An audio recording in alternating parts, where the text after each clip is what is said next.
Hello students, Hariom sir की class में आप लोगों का स्वागत है। तो आज मैं आप लोगों को बताऊंगा how to prepare competitive examination, है ना। प्रतियोगी परीक्षाओं की तैयारी कैसे किया जाता है, तो ये मैं आप लोगों को बताऊंगा, है ना। तो जितने भी बात मैं बोलूँगा उसको आप लोग गौर से सुनेंगे, है ना, और उसको फॉलो करेंगे, है ना। तो फिर आपका कॉम्पिटिटिव एग्जामिनेशन में सिलेक्शन हो जाएगा। तो सबसे पहले किसी भी कंपटीशन का तैयारी कर रहे हैं, चाहे नीट का तैयारी कर रहे हैं, चाहे आईआईटीजी का तैयारी कर रहे हैं, या यूपीएससी का, बीपीएससी का, है ना, या जनरल कंपटीशन का तैयारी कर रहे हैं, और जिस एग्ज़ाम की तैयारी करते हैं उसके लिए आप कोई कोचिंग ज्वाइन करते हैं या कोई ट्यूशन सेंटर ज्वाइन करते हैं, तो सबसे पहले आप जो है अनुशासित पूर्वक कोचिंग जाए, ट्यूशन जाए, है ना। क्लास बंक नहीं मारना है ना। और जैसे टीचर पढ़ा रहा है उसको प्रॉपर नोट्स बनाए, प्रॉपर नोट्स बनाकर, है ना, उसको बार बार रिवीजन करें, है ना। उसके बाद जो भी क्लास टेस्ट होता है, क्लास टेस्ट आप बंक ना मारे, क्लास टेस्ट से भी बहुत फ़ायदा होता है। क्लास टेस्ट जो है वो मेन एग्ज़ाम का प्रैक्टिस है ना। जो मेन एग्ज़ाम होने वाला है उसका प्रैक्टिस होता है क्लास टेस्ट से, है ना। उसमें टाइम मैनेजमेंट का पता चलता है, स्पीड मेंटेन करने का हैबिट होता है, तो ये सब चीज़ें जो है उसमें क्लियर होता है। तो क्लास टेस्ट बंक नहीं मारना है, क्लास जो होता है, पढ़ाई होता है, उसको बंक नहीं मारना है, कंसंट्रेट होकर क्लास करना है। तो ये सब तो हो ज़रूरी चीज़ है, प्राइमरी चीज़ है जो हमने बता दिया। उसके बाद जो है कोचिंग में जो भी डीपीपी मिल रहा है, बुकलेट मिल रहा है, जो भी मॉड्यूल मिल रहा है उसको सॉल्व करें प्रॉपर तरीक़ा से। जो चैप्टर पढ़ाई हुआ, जैसे मान लीजिए एटॉमिक स्ट्रक्चर चल रहा है या नोमेनक्लेचर चल रहा है, जो भी टॉपिक चल रहा है, जितना टीचर पढ़ा दिया उसके हिसाब से आप क्वेश्चन बना रहे हैं, उसको बनाइए, है ना। अब क्वेश्चन बनाने का तरीका कैसे है हम ये आपको समझाते हैं। जैसे मान लीजिए कि कोई क्वेश्चन है और उसको आप बनाने चले, उसको सॉल्व किया, तो फर्स्ट टाइम में सॉल्व हो गया तो अच्छी बात है ना। लेकिन मान लीजिए फर्स्ट टाइम में सॉल्व नहीं हुआ, तो ऐसा नहीं कि फर्स्ट टाइम में सॉल्व नहीं हो और आप जाके टीचर से पूछ लिए, तो फिर क्वेश्चन से लड़ने की जो आपकी कैपेसिटी है वो कम हो जाएगी। अगर क्वेश्चन जो है फर्स्ट टाइम में सॉल्व नहीं होता है तो उस पर सेकेंड अटैम्प्ट लगाए, सेकेंड अटैम्प्ट में अगर वो सॉल्व हो जाता है तो उस पर फर्स्ट स्टार लगाए। क्या लगाना है? First star.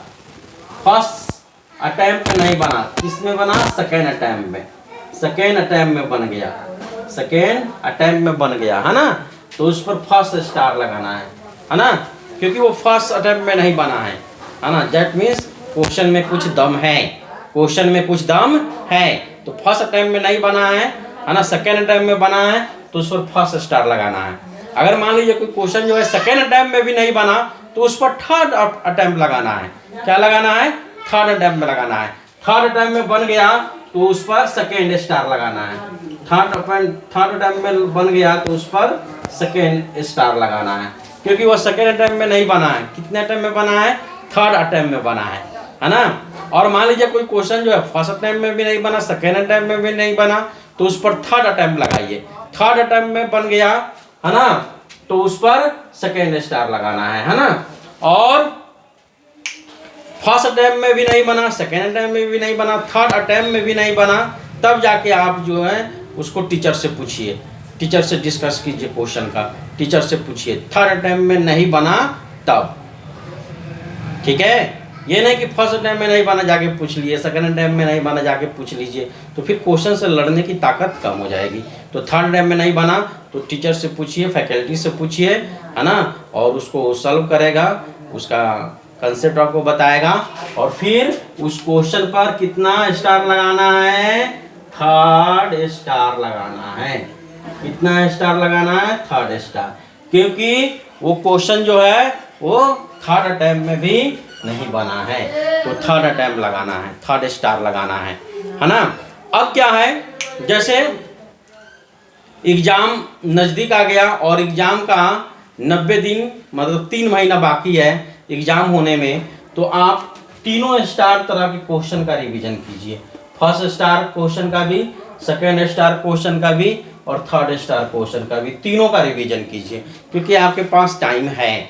तो तीनों तरह के स्टार का, है ना, रिवीजन कीजिए। और ये स्टार लगाने का जो मैंने नियम बताया है वो सारे सब्जेक्ट के लिए बताया है ना। फिजिक्स, केमिस्ट्री, मैथ, बायोलॉजी सबके लिए। या आप जनरल कंपटीशन की तैयारी करते हैं तो जो टॉपिक जो सब्जेक्ट उसमें आते हैं उसके लिए, सबके लिए है ये, है ना। ऐसा नहीं कि केवल मैं केमिस्ट्री का फैकल्टी हूँ तो केमिस्ट्री के लिए बता रहा हूँ, सबके लिए बता रहा हूँ, है ना। तो 3 महीना अगर एग्जाम का बाकी है तो तीनों तरह के स्टार वाले क्वेश्चन का रिवीजन कीजिए। अगर एग्जाम का 2 महीने बचा हुआ है तो फिर फर्स्ट स्टार वाला क्वेश्चन को छोड़ दीजिए, इसको छोड़ दीजिए, है ना। सेकेंड स्टार वाला क्वेश्चन और थर्ड स्टार वाले क्वेश्चन का रिवीजन कीजिए, है ना। क्योंकि आपके पास टाइम कम हो गया, तो आपके पास टाइम कम है तो सेकेंड स्टार और थर्ड स्टार वाले क्वेश्चन का आप रिवीजन करें, है ना। और अगर एग्जाम का 1 महीना बचा हुआ है, 1 महीना बचा हुआ है तो सेकेंड स्टार वाले को भी छोड़ दीजिए। तब केवल 1 महीना बचा हुआ है, आपके पास टाइम कम है और सारे सब्जेक्ट में स्टार आप लगाए हैं, सारे सब्जेक्ट का आपको रिवीजन करना है, तो थर्ड स्टार वाले क्वेश्चन का रिवीजन करें, इसका रिवीजन करें, है ना। ठीक है, ये स्टार लगाने के लिए जो मैं बोला, है ना, ऐसा नहीं है कि सारे बच्चे जो है ना, जो बच्चा इस नियम को फॉलो करेगा उसका सिलेक्शन जो है आराम से होगा, है ना। तो आपको जो है जो भी हमने तरीका बताया वो आपको समझ में आया होगा, है ना, और आप इसका अनुसरण करें, आपका सिलेक्शन जरूर होगा, है ना। Okay, take care, god bless you.